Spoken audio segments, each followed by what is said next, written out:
ये प्रयास हमें आश्वस्त करते हैं कि देश आज महात्मा गांधी के आदर्शों का सच्चे अर्थों में अनुसरण कर रहा है।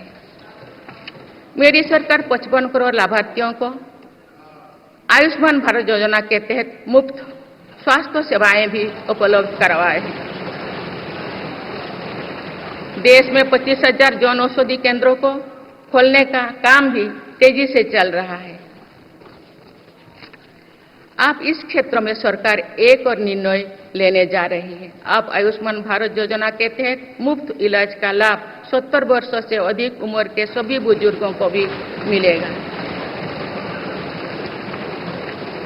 माननीय सदस्यगण, अक्सर विरोधपूर्वक मानसिकता और संकीर्ण स्वार्थों के कारण लोकतंत्र की मूल भावना का बहुत अहित हुआ है।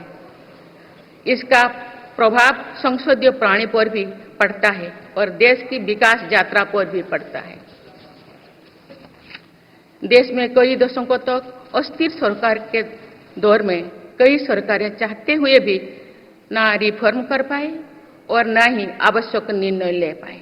भारत की जनता ने निर्णायक बनकर इस स्थिति को बदला है। बीते 10 वर्षों में ऐसे अनेक रिफॉर्म्स हुई है जिनका बहुत लाभ देश को आज मिल रहा है।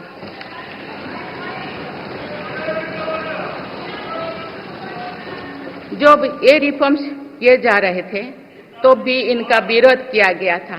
नकारात्मकता फैसले की कोशिश की गई थी, लेकिन ये सारे रिफॉर्म्स समय की कसौटी पर खरे साबित हुए हैं। 2 साल पहले भारत के बैंकिंग सेक्टर को डूबने से बचाने के लिए सरकार ने बैंकिंग रिफॉर्म्स किए, आईबीसी जैसी कानून बनाए।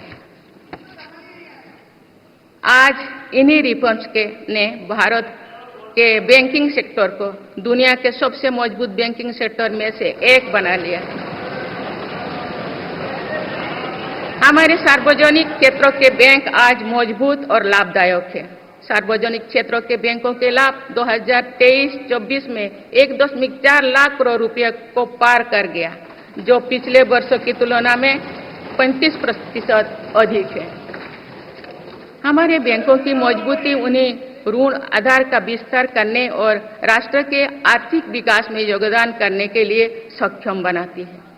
सरकारी बैंकों का एनपीए भी लगातार कम हो रही है। आज एसबीआई रिकॉर्ड मुनाफे पर है। आज एलआईसी पहले से कहीं अधिक मजबूत है। आज एचएएल भी देश की डिफेंस इंडस्ट्री को ताकत दे रही है। आज जीएसटी भारत की इकोनॉमी को फॉर्मलाइज करने का, व्यापार कारोबार को आसान बनाने का माध्यम बना रहे हैं। अप्रैल महीने में पहली बार जीएसटी कलेक्शन ने 2 लाख करोड़ रुपए का स्तर पार कर गया है। इससे राज्यों की आर्थिक ताकत भी बढ़ी है। डिजिटल इंडिया और डिजिटल पेमेंट्स के प्रति भी आज पूरा विश्व आकर्षित हो रही है। माननीय सदस्यगण, एक सशक्त भारत के लिए हमारे सैन्य बलों में आधुनिकता जरूरी है। युद्ध की स्थिति में हम सर्वश्रेष्ठ रहें, इसके लिए सेनाओं में रिफॉर्म्स की प्रक्रिया निरंतर जारी रहनी चाहिए। इसी सोच के साथ मेरी सरकार ने बीते 10 वर्षों में डिफेंस सेक्टर में अनेक रिफॉर्म्स किए हैं। जीडीएस जैसे रिफॉर्म्स ने हमारी सेनाओं को नई मजबूती दी है। मेरी सरकार ने डिफेंस सेक्टर को आत्मनिर्भर बनाने के कई महत्वपूर्ण कदम उठाए हैं। ऑर्डिनेंस फैक्ट्रीज के रिफॉर्म से डिफेंस सेक्टर को बहुत लाभ हुआ है। 40 से अधिक ऑर्डिनेंस फैक्ट्रीज को 7 निगमों में संगठित करने से उनकी क्षमता और दक्षता दोनों बढ़ी है। ऐसे ही रिफॉर्म्स के कारण भारत आज 1 लाख करोड़ रुपए से अधिक की डिफेंस मैन्युफैक्चरिंग कर रहा है।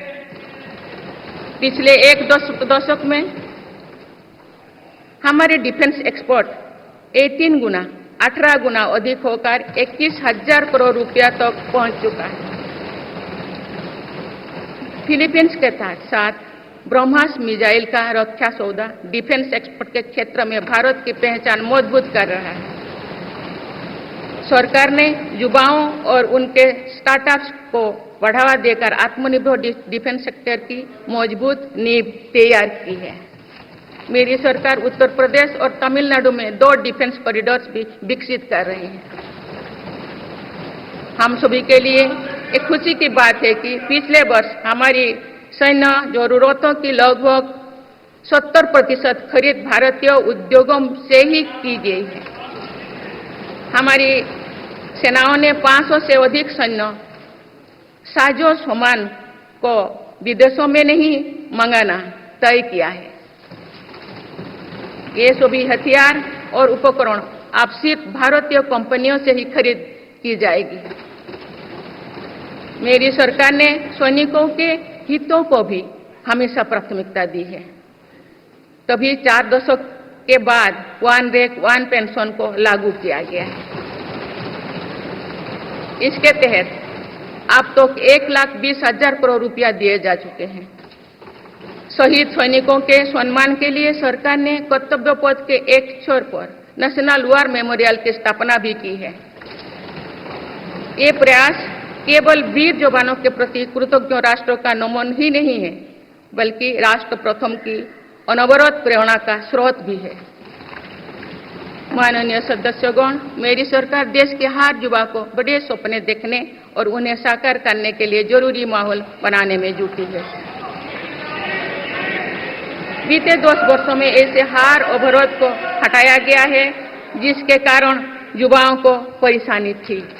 पहले अपने ही प्रमाण पत्रों को अटेस्ट करने के लिए युवाओं को भटकना पड़ता था। अब युवा सेल्फ अटेस्टेड करने का काम कर रहे हैं।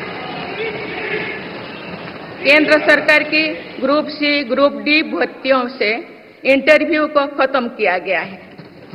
पहले जो विद्यार्थी सिर्फ भारतीय भाषा में पढ़ाई करते थे उनके साथ अन्याय की जाती थी।